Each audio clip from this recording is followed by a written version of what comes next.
Good afternoon to you folks. Discovery-led decision-making in wicked times. It's with Ben Shenoy. We'll get to Ben in a moment. And just so you don't feel alone, we want to know where people are in the world today. So please enter that information and we'll start to see a beautiful word cloud appear of where you are. And by all means, Ben, if you want to jump in at some stage before we actually get to the webinar proper, it's really good to know where people are joining us from. And what we want to know here is what type of project-related job role do you typically perform? And there's three main role groups here.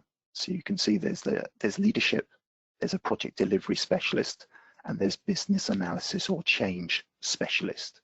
And these role groups are taken from what's called the project delivery capability framework. So they include a number of different roles you'd expect to see there.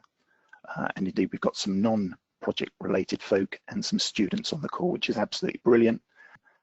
It's really good to know who we've got on the call, but a good range, which is absolutely brilliant. And then again, and this will be quite relevant to what Ben's going to cover, we really want to know the main focus of the organization in which you work. That may be now in past tense, but and I think there's an opportunity for more than one piece of data, but the organization in which you typically work.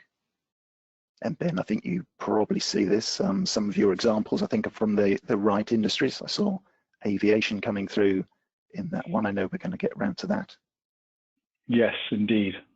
Thanks, Merv. Yes, this is okay. Great data. Brilliant.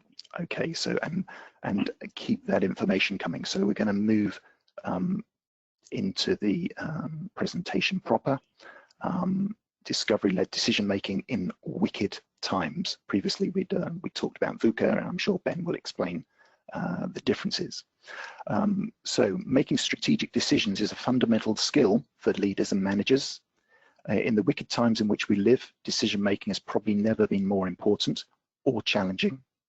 Discovery-led decision-making provides a framework for making sound decisions based on framing, testing, and scaling.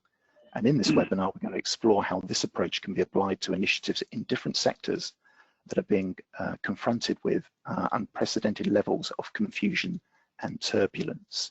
So that's the presentation.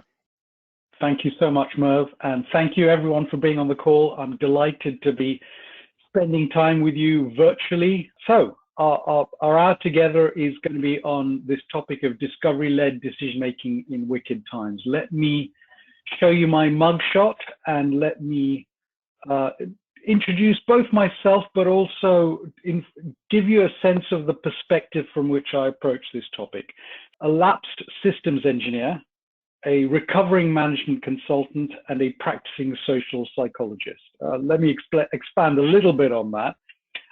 So a long time ago, I graduated. I started off with a few years as a systems design engineer, electronics and electronic systems. I then got more interested in the business side of things. So I went out of engineering into management consultancy, first technology strategy, and more recently business strategy. I did that for about a dozen years. Very rational, very logical. I've trained both, first as an engineer and then as an economist, got an MBA. However, my analytical, logical approach caused me to be mystified by the people around me, specifically my clients. So I got so fascinated by my clients' behavior, what they were thinking, what they were doing, that I went back to school.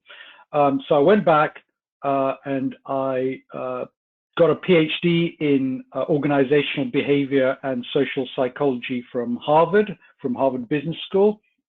And now I'm a social psychologist. And I do a couple of things. One, I'm a visiting professor at the London School of Economics in psychological and behavioral science. And two, I'm in private practice. Here's my brand, SciSleuth, and I'm going to explain what that means. So I have this weird zigzag career, this hybrid background. I'm sort of halfway between straddling academia and practice. I'm also straddling machines and people, both the natural and the social sciences. And my obsession, what I study, is behavior of people within complex systems. And we'll uncover what complexity is. But in short, it's about we, human beings, have evolved certain shortcuts, quirks, which we study in behavioral science. And we're confronted with a world which is complex. And by complex, I mean that everything is connected to everything else. And out of that arises complexity, uncertainty, volatility, difficult to interpret. And the tagline at the bottom here is about this in-between scene. Everything is connected to everything else. We are connected to each other. We're connected to the world around us. The elements of the world are connected to each other. And my belief is the more we can see those connections, the in-between, the better we'll be able to manage it, understand it, and manage it adaptively. The ideas we're talking about today are actually extracted from a book I co-authored in 2018 called, it's got a very boring title, but the interesting thing is this discovery-led approach, this whole idea of discovery-led decision-making. So hopefully that gives you a sense of how I'm approaching this topic. Enough about me, let's get to the topic. We're going to do this deliberately. We're going to try and turn this as best we can into an interaction between us. So let's get straight to that with a question. How do we make decisions under conditions of uncertainty? So carefully, with experience, using probability and risk, the best way we can. We advise, consult people. We use and test our assumptions. So great, we're getting some great responses here. Thank you, guys. With experience. And while you're responding, and please carry on responding, I want to pick up on one of those. This idea of using probabilities is interesting. You might have picked up that John Kay and Mervyn King, another Mervyn, have recently published a book called Radical Uncertainty. So Mervyn King was former governor of the Bank of England, and they've written this book saying we need to be careful about over-relying on mathematical models with probabilities, because in conditions of radical uncertainty, when we can't even quantify the risk, we need to rely on what they call narrative reasoning. We need to create stories about the world around us, stories about the future to help us make sense of it. So brilliant answers. Thank you very much. Great. So thank you so much for participating. I want to ask you, I want to focus it down, and thank you so much earlier for sharing the sectors you're involved in. Let's imagine you're in healthcare, because that's sort of relevant right now for some reason. What do you need to be thinking about if you're in healthcare? So, and of course, healthcare isn't new. So safety, totally. Patients, PPE, yes. Personal protection, protective equipment. Planning, safety, lots of safety, of course. Life versus bankruptcy. Lovely capturing of the trade-off there. Welfare of others, numbers of beds, brilliant. Self-preservation, supplies, the patient, and the staff, of course, right? Because the staff are putting their own lives at risk. Saving lives. Saving whose lives? This is great. Risk management, customer care, patient care. Back to PPE, the front line. Yes, indeed. Safety, supplies, and patient care. Resilience, yes. And resilience is an interesting word, right? Because it's resilience of us as individuals. How are we coping? But how is the healthcare system coping? What's the systemic resilience? And what's the resilience of society? Accountability, care of others. Patient care and staff care. Brilliant.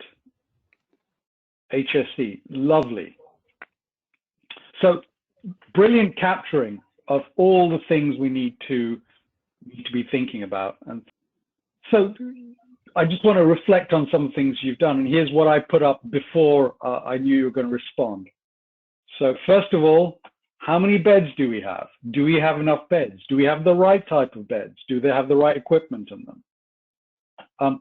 This image is meant to show ventilators, right? How many ventilators do we have? Do we have 3, 30, 30,000? 100,000? When do we have them? What quality are they? What environment do they need to be in so that they operate effectively? So it's not just the ventilator, it's the system. I read a story, I'm sure you're all reading the stories as well.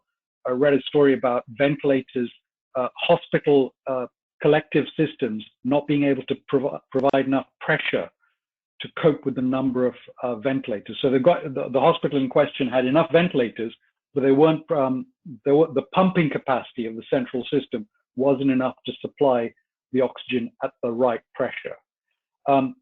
Talked about PPE. This image is both about PPE. Do staff have the right PPE? And do we have the right staff? Do we have enough staff of the right type? And then, of course, testing, right? Do we have the right tests? There are different types of tests for different purposes. Do we have them in the right place at the right time? So we have a distribution and a supplies problem. I put all those images on the left-hand side because those are things we are thinking about right now in healthcare. On the right-hand side of the slide, I put some things which we are perhaps thinking about less right now. So, for example, well, actually, this is also very timely. How do we care for the elderly? And specifically, how do we isolate the elderly? Because largely speaking, they seem to be the most vulnerable population at the moment against COVID. But more generally, in the longer term, if you look at the demographics of this, how do we care for the elderly, given that they are a growing proportion of the population in most of the developed world? The percentages are actually the opposite in a lot of the developing world. We have the pyramid is inverted here. Well, it depends which way the age is, but the shape of the population is different in the south and east of the world, roughly speaking. And yeah, so we need to think about the elderly. The obesity epidemic. There are various estimates about how much this is costing the NHS. I've read between 10 to 20 billion. And how is this going to overwhelm the NHS over the next 20 to 30 years because of the changing shape of the population? And by shape, I mean the body shape of the population. And finally, implicit in all of this is we talk about healthcare, and historically we focused on sickness, the right-hand side of this image, illness. Healthcare is about illness. We need to rebalance this to thinking about wellness. So that, for example, if we go back to obesity, we can, if we intervene with obesity, 5, 10 years before the patient presents at the hospital in bed, then the cost is a fraction to treat. We've known this for decades, and yet our system is still skewed towards sickness and dealing with the problems, health problems too late, and it's too skewed, too disjointed between clinical care and social care. So great, thank you so much. Let's do another one. If you're in aviation, for example, what do you need to be thinking about? OPEX, absolutely OPEX, oh yes. Bailouts, redundancies, oh yes. Loss of revenue, bills, safety, brilliant. Planes, airports, income, furlough, wow, yes. I read a stat, please keep answering. I read a stat from someone actually, someone told me about this stat who's in the sector. They said there is one stat that estimates that 98% of airlines will go out of business. 98% of airlines will go out of business. Another stat I read, and from a crisis which is less bad for the aviation sector, during the year of 9/11, 2001, the airline industry lost more money in that 1 year than they made in the previous 100 years. So, and this crisis is arguably worse. So, brilliant. When will I find next? Human factors, social distancing, brilliant. So, asset management, oh boy, yeah. You can see your answers illustrate the complexity of what's going on, how many things you need to think about, and our brains are not wired to cope with this. Right, so just a smattering of, a small slice of what you guys have already responded to me with, right? Social distancing in a tin can, how does that work? How do we do How do we protect ourselves? How do we protect the surfaces in such a confined environment? What do we do with all these grounded fleets? So I think the BA fleet is at it's Portsmouth, is it? It's at a local airport. What do we do with all our staff? Do we furlough them? Do we pay them? Do we redeploy them? How do we redeploy them? To do what? Again, shorter term, immediate issues. Some of the longer term issues that you're all familiar with, there's this whole emissions thing going on in the background. And related to that, new modes, or either alternatives or new modes of aviation. So this is an electric plane. This is an image of Elon Musk's proposed Hyperloop. So this is a train in a depressurized tube that can travel at, I don't know, 300, 500 miles an hour as an alternative to planes. You could imagine a network of those around Europe. The fact that maybe, you know, a bunch of people who have not been that, unlike you, because you're clearly familiar with this sort of way of teleworking, virtual working, but a bunch of people who have not been used to it are now being forced to being used to it. I take, for example, the teachers of my kids at school, right, having to teach virtually. And it turns out that with creativity, we can do a lot of stuff, and maybe we don't go back to the way we were. And underpinning all of this is this image of the tree and the dollar is meant to be the business model. One, how do they make business? How do they make money? How do these airlines make money? And two, what's their purpose? Are they in the business of moving planes, people around in tin cans, or are they in a different business about mobility? And is there money to be made there? Third and final sector that we'll look at, and again, we're using it right now. If you're in digital infrastructure, what should you be thinking about? Contingencies, capacity. Oh yes, the capacity one's really interesting. I don't know whether you saw that stat. Azure has had to throttle its capacity because their demand has gone up by 775%. So capacity, oh boy, lots of service, weathering the storm, short and long-term demand. Teleworking, how are we adjusting to teleworking? The point about capacity, the data center, and I see someone's put bandwidth. So have we got enough connectivity to the premises? So fiber to the premises, not just to the cabinet. And also Wi-Fi capacity. So capacity all the way through the network. Security, thank you, brilliant. So security, you know, there are security issues around, for example, Zoom. There are also fake news. Someone's put up 5G. I don't know whether you've seen this story, you must have done, around 5G being the cause of coronavirus. So fake news and all of that. New ways of working, innovation, GDPR and data protection, talent availability. Brilliant. Again, you've put up a plethora of factors that we need to be thinking about. Let me put up my list, but you've captured some brilliant stuff there. So the whole network and capacity around the network, from the data centers through the routers, through various nodes, through to cabinets, through to us and the devices at home, through across Wi-Fi in the premises at the client end. The data centers, and I'll just repeat that statistic. Azure having to cope with a 775% spike in demand. The other one I read, a year ago, Zoom had 10 million users. It now has 200 million users. So a 20-fold increase in capacity that they're having to cope with. And that's the client end, of course, the backbone through it, having to cope with that. It's just a phenomenal increase. So resilience. And of course, how do we manage that? How do we prioritize the capacity? So this image at the bottom here is meant to, it's a prioritization, quality of service, throttling. How do we manage all of this? Security, a bunch of you put up security. You'll have seen the stories about Zoom and Zoom bombing.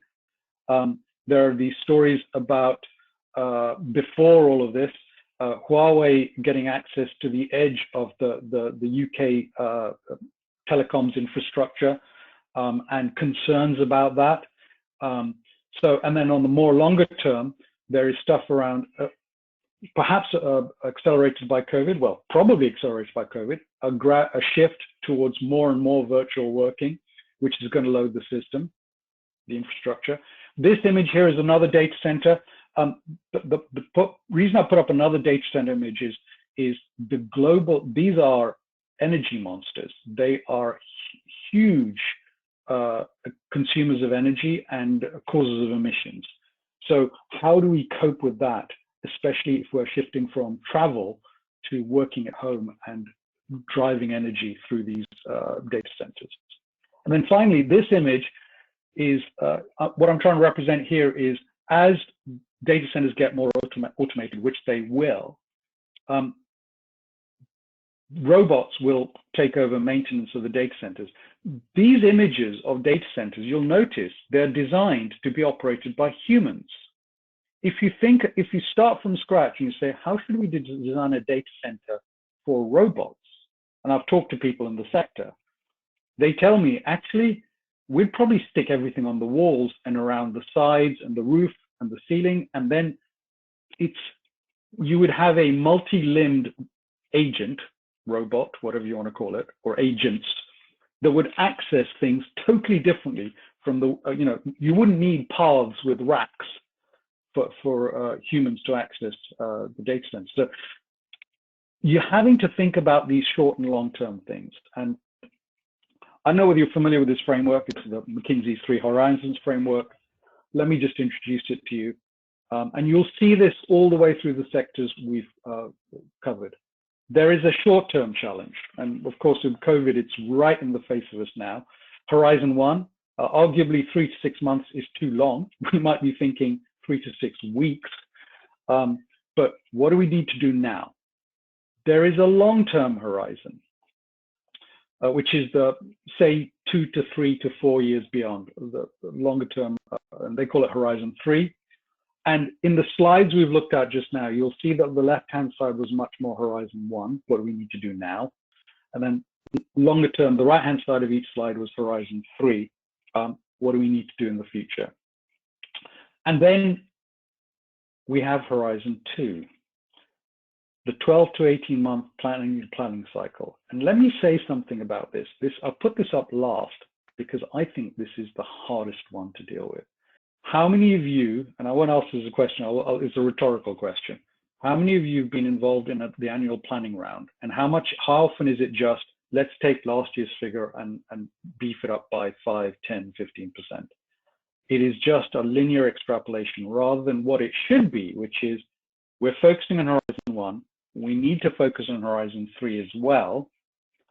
Horizon 2 is about taking us from Horizon 1. What activities are we going to do to help transform us for the future?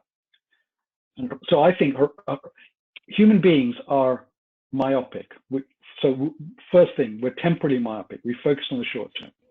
The second thing is we suffer from focusing failures, which is that we can focus on Horizon 1 or Horizon 3. We find it really hard psychologically to focus on both at the same time. And as a result of that, we can focus on one or the other, but Horizon 2, which is about doing things in the shorter term to equip us for the longer term, turns out to be really hard. Okay, next question. When do we make the biggest decisions during any initiative? Flying in.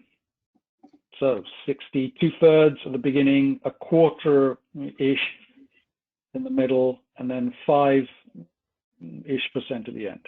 Yeah, that seems like a good summary. So, okay, about 2/3 at the beginning, a bit less. Yeah. Okay. So very heavily skewed to the beginning, a solid chunk in the middle. So 2/3, 1/3, and a bit at the end. So let's look at, so we make the biggest decisions at the beginning. Let me put up a picture which reflects what you just said. So the dotted line roughly reflects what you said, right? We make the biggest decisions towards the beginning of the initiative. In an uncertain, fast-changing world like COVID, our available knowledge starts off very low, and hopefully we learn. So hopefully it goes up, not stays flat or goes down. And hopefully you can see that there is this picture illustrates a problem we face, which is we make the big biggest decisions when we know the least. And then we wonder why things go wrong. And this is sort of the central problem of what we need to deal with. And if you think about all the ways we've developed in various fields, so the first most famous one is probably agile from software management. But there are others, right? There's radical management, there's adaptive management in the ecological field. They're all trying to do the same thing. They're trying to flatten both of these curves. So we spread out our decisions over time and we learn faster. And that's what discovery-led decision-making is trying to do.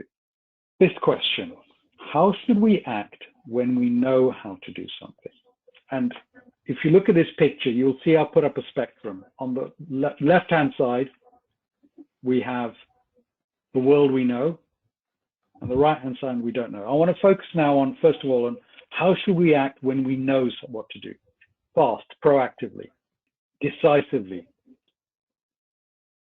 methodically, share knowledge, share learning, absolutely. Brilliant. Quickly, yes, quickly. Morally, confidently, objectively, brilliant. Thank you so much. So, absolutely right.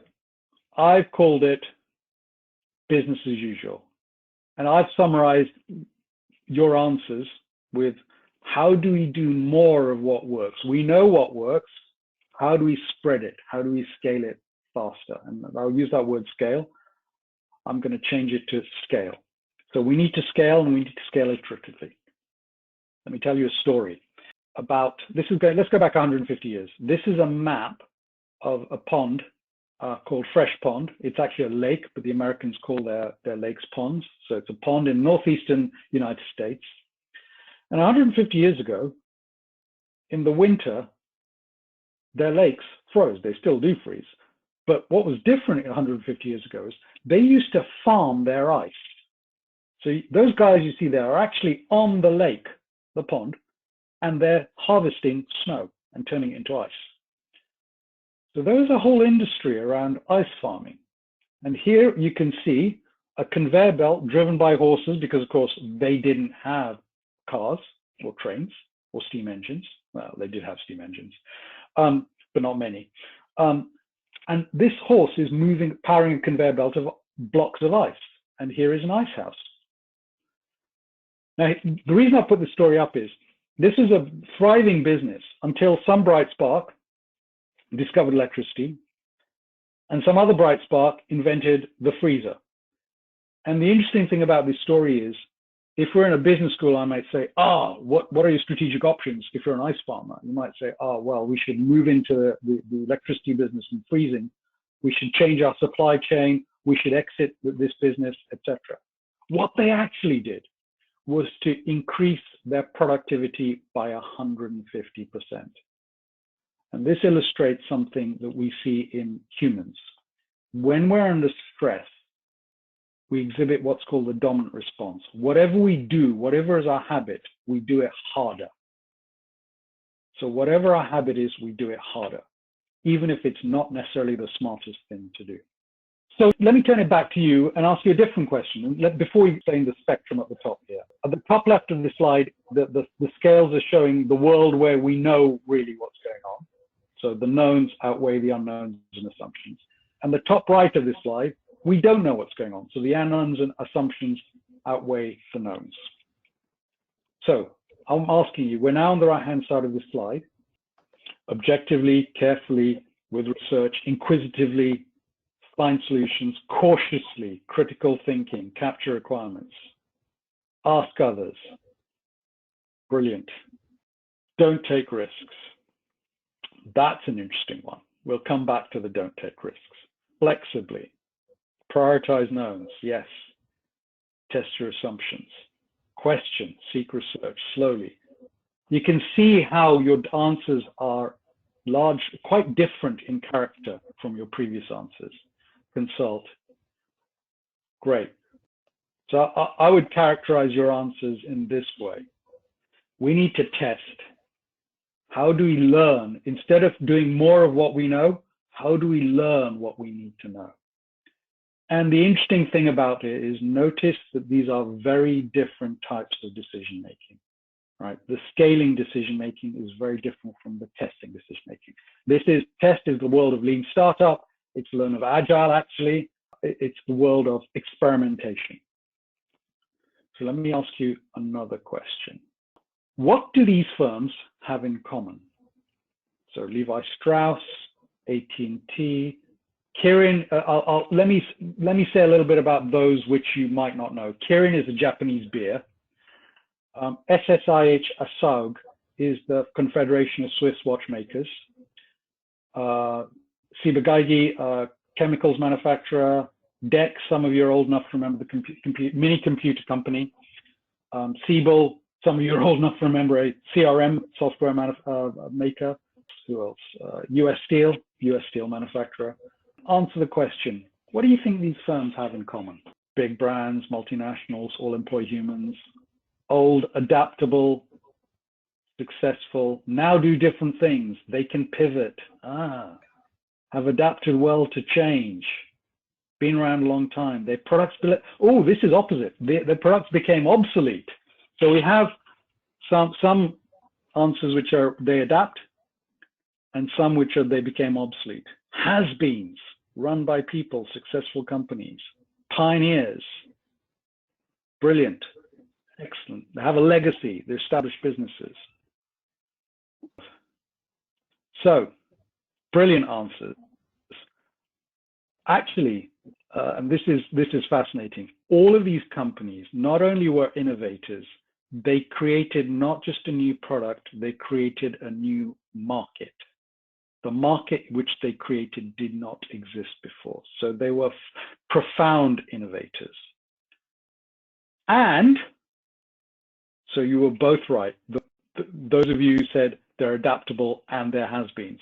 And they faced a point in their history where they faced an existential crisis. So not only did they create a market, they became so successful at that market, and then the world changed. And it's interesting. Some of these companies no longer exist because they did not survive the crisis, and some of them adapted. So IBM arguably has been through, what, 2 crises, maybe going through its 3rd one. Pan Am is no longer with us. Nokia doesn't really exist as a mobile phone manufacturer as well. 10 years ago, it was the largest mobile phone manufacturer in the world. Etc. And so there's a fascinating contradiction here. They're profound innovators, and they faced a crisis. And this illustrates, back to this slide, what's called the tyranny of success.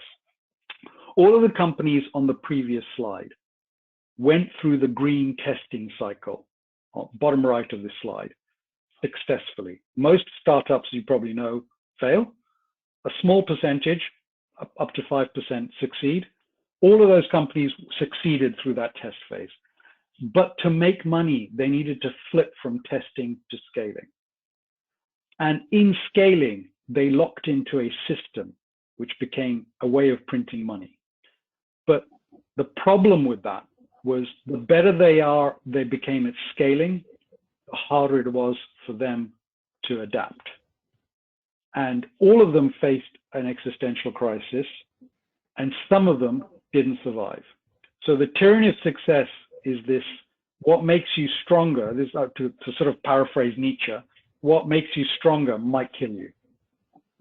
And this is a fundamental problem organizations and systems face.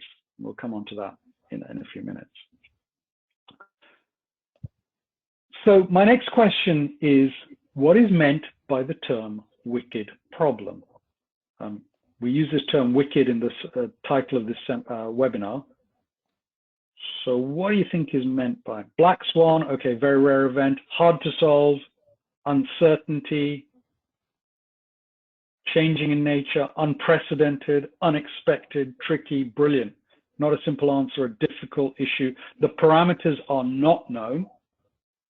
Yeah, heavy with unknowns, many variables, old but different effect, no right answer, something we haven't planned for before. Ambiguity. Ambiguity is a really interesting word, right? Ambiguity is about something's happened and we can't interpret whether it's good or bad. we can't even work out whether this is a good or a bad thing, a threat or an opportunity. Conflict, we'll come back to this point about conflict, absolutely. Existential, non-intuitive, brilliant. Tricksy, I love that. Threat versus opportunity. Emergent, we'll come back to that word as well. So some great responses there.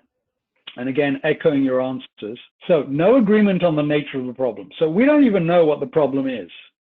We can't even agree between us what it is that we're trying to solve for, right? And not after that, partly because we don't understand what the problem is, we don't have a shared understanding of the problem, we don't know how to move towards solving it. Second, and back to this in between, there are some serious interdependencies here. And COVID, I'm not going to dwell on it, but you can see them within COVID, just as an example, which may reveal new problems while trying to solve the initial problem. There are multiple stakeholders involved, often with polarized interests. It's not just that we don't agree, we may have diametrically opposed opinions. I will say the word Brexit once, there, I've said it, as a case study in polarization. And of course, some of these interests or some of these stakeholders are not always known or visible to us. So we're still trying to work out the parameters of this problem. There's a gap, this is a great one. There's a gap between expressed values and our actual behaviors. So yes, we should social distance, but it turns out even for people in public office in various countries around the world, I think the New Zealand Health Minister and the Chief Medical Officer of Scotland, for example, they know social distancing is important, and yet they don't practice it themselves. So really interesting disjunct between what we say and what we do. Normal solutions no longer seem to work. And then finally, this is an interesting one. You only start understanding the problem once you actually roll your sleeves up and try and getting into it. So suggest that perhaps we should not overdo analysis before we get stuck in, which suggests we should test. How do wicked problems arise? One, there's a whole bunch of things arising from planet. We have finite energy sources, capitalism and consumption have consequences, notably global warming, and more recently we've realized plastics, and the demographics between the rich developed world, north and the west of the globe, versus the poorer but developing south and east.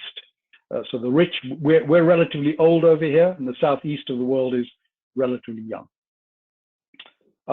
Technology, and I don't just mean digital technology, I mean the physical sciences, the medical sciences, and the social sciences.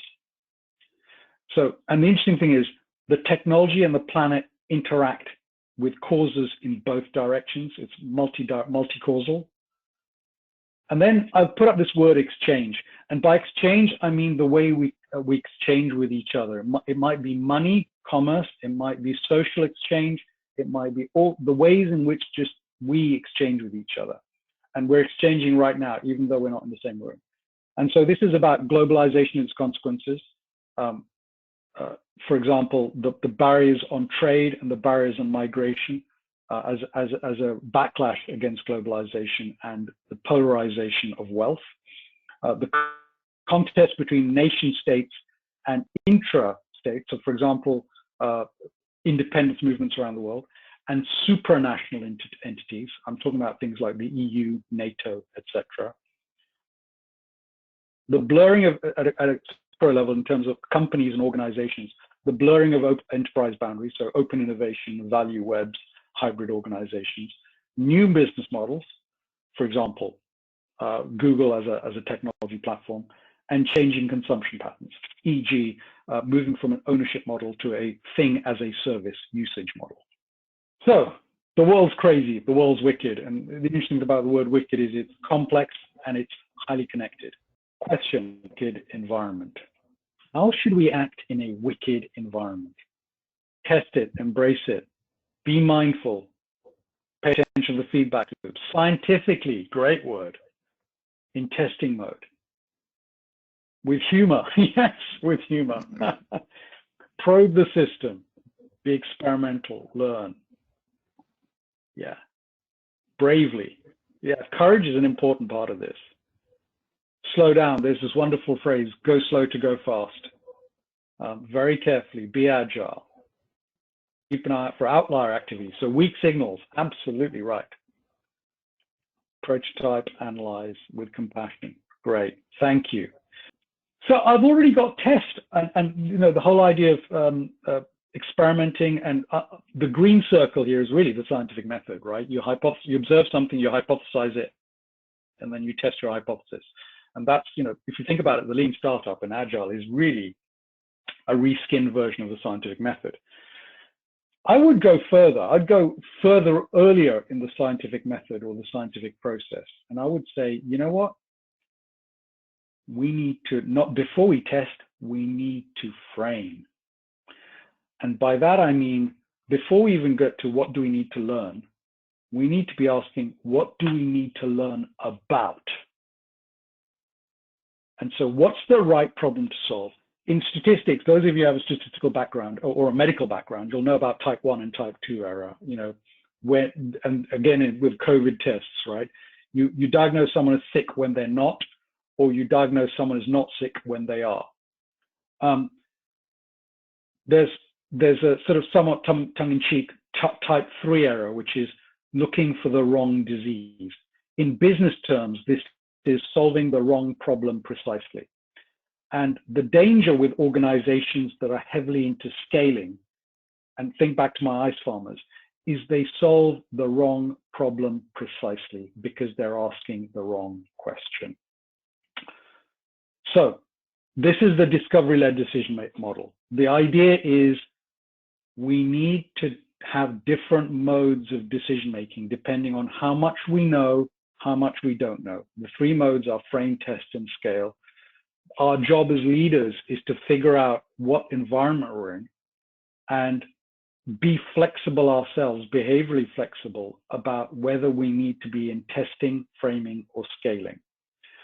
And you'll see we've got circles here. It's an iterative nonlinear model. And I'll go as far as saying, actually, we have different types of sprint here. So I steal the language of Agile and say, we have a framing sprint, a testing sprint, and a scaling sprint. They're actually quite different. And your job as a leader is to figure out what sort of sprint we need on our initiative, depending on how much we know, how much we don't know. And just to hammer this home, Mark Twain, it ain't what you don't know that gets you into trouble. It's not the unknown. It's your own head. It's what you know. It's what you know to be true that isn't. That's what screws us up. And back to ice farmers, back to, I'll offer as one example, well, 2, okay. Polaroid invented the digital camera in 1990. They went out of business 20 years later. Nokia invented the touchscreen phone and patented it in 2002, 5 years before the iPhone came out, right? But hey, we don't need a touchscreen phone.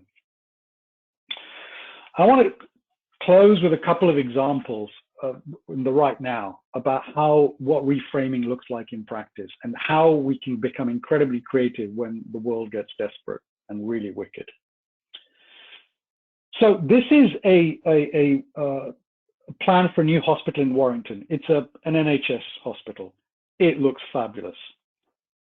But the reason I put this image up is we, the public, and I'm talking about the UK now and our relationship with the NHS, we sort of hamstring the NHS because we expect a well-funded, well-running NHS. We have a mental model of what it looks like. And that model sort of has a picture, at least my model, looks like this. It's a fabulous building in the town, in the community. It looks fabulous. It's glorious. It's got great equipment.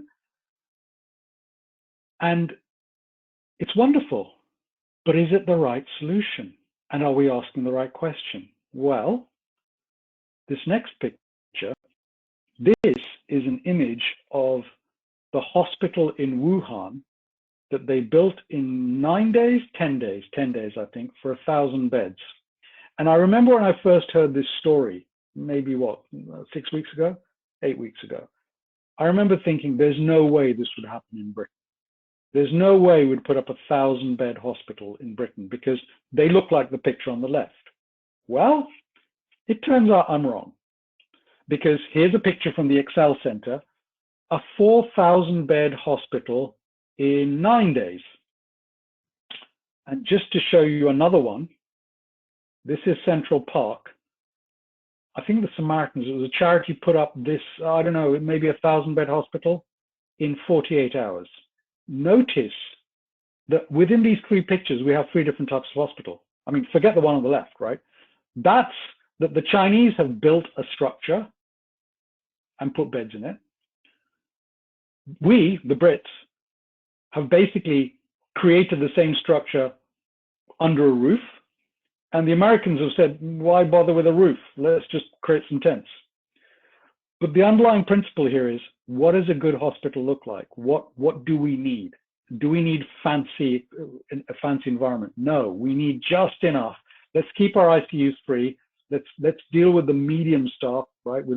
Give them enough equipment, but we need to cope with volume, and we need a just enough minimum viable hospital, I guess you could call it.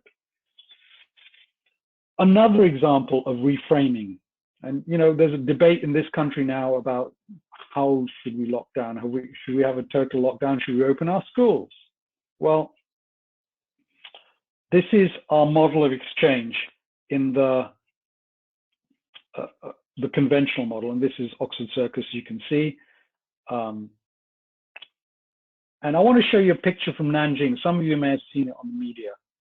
So this Nanjing, they've opened up, they've removed their lockdown, and this is the best picture I could bet. So I'm going to tell you a story about it. This is a picture from a video. This is post-lockdown. Now here's the thing, they're going about their normal business in Nanjing, but you walk into a building, the first thing they do is they measure your temperature. Everyone's got PPE, masks, gloves, etc. You go into a taxi, there's a shield between you and the taxi driver.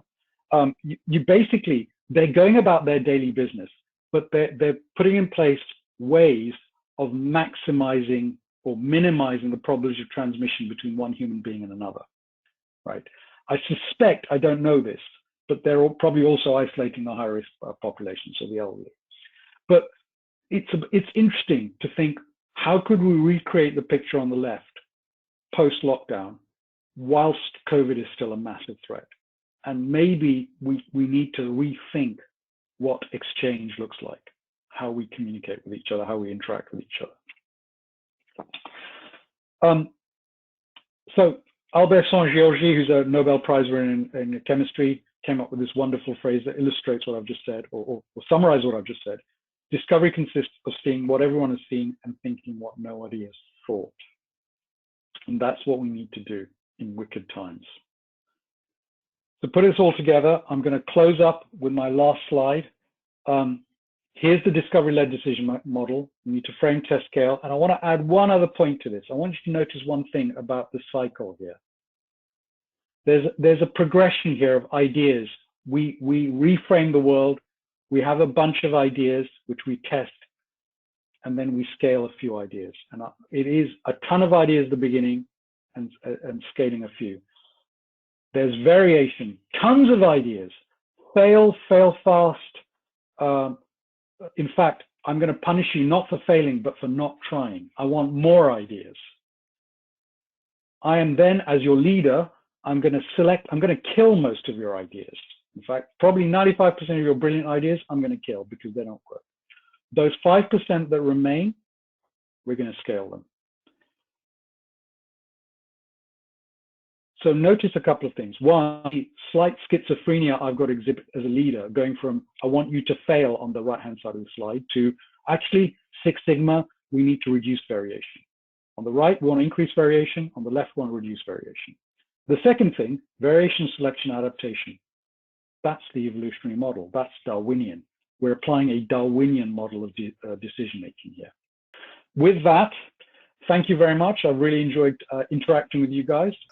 That was wonderful, Ben. Thank you ever so much. We've had some interesting questions. Thank you, Jonathan. Thank you. Imran asked the question, and I'll add a little bit on to the end of his question. I hope you'll forgive me for doing that, Imran. How do you prepare for the new normal? And the question I'd tag on to that, Ben, is there a new normal, or are things so transient, or will things be so transient that we can't talk about things being normal in the future? I'm going to give two-part answer, and the two parts may not necessarily be consistent. And forgive me, so I'm going to be brazen about it. So one, be very careful of experts. Dare I say it, or you should use experts wisely. There's a study by a guy called Phil Tetlock who found that experts were no better than non-experts in their field in predicting the future. So it's not that experts get it right. It's about they understand the dynamics. So is there going to be new normal? I'm more than happy to give you an answer, but I would also give a caveat of I'm no better than chance. Where this is about deploying our expertise correctly. What I would say is it is actually worth creating stories, narratives, as Mervyn King and John Kay said, of what the future might look like, scenarios, dare I say it, and we need to not be wedded to them, but use them to inform how we reframe the future and then experiment based on those frames. Excellent, Thanks. good, thank you. And I have a question from Andrew who asks, I'll just paraphrase your question, Andrew. John Kay and Mervyn King bemoan what's happening to economics and the fact that it's all become about technique rather than about the questions that the discipline is supposed to address. Yes. Can we read over from this in the way we conceive, instigate, and indeed manage projects? There is a potential for read over here of there's the whole technical aspect of managing a project, and that's important. I don't want to say no models, no planning, none of that technical stuff. We need that, but we need to counterbalance it with the more. Sometimes I think we underestimate or underweigh the social aspect, and by that I don't just mean talking to each other, but constructing our dialogue. We are reflecting more deeply on what are the assumptions underneath this model. How do we think differently about this? Are our assumptions valid? How confident should we be in our forecasts? John, is the tyranny of success what was identified as the innovator's dilemma by Clayton Christensen? A technical question there. Okay, the two phenomena are related, but they're different. So, okay, I'm conscious of time, but I do want to answer this because it's an important one. The innovator's dilemma is the fact that the incumbents get locked into a way of doing things. A new entrant comes in with what is actually a crappier solution, but is a price point which is so much lower that it's a no-brainer for a bunch of the market. They gradually improve it, so they kill the incumbent. The relation is that the innovator's dilemma arises because the incumbents are suffering from the tyranny of success, which is the better you are at doing something well, the harder it is for you to change. Good, thank you. Yep, that's the questions. Okay, brilliant. Excellent. Thank you for that. Massive thanks to you, Ben. It's been fascinating. Thank you everyone. Yep. Thanks, Jonathan, for your support, and hopefully we'll see you all again soon. Thank you very much, everyone.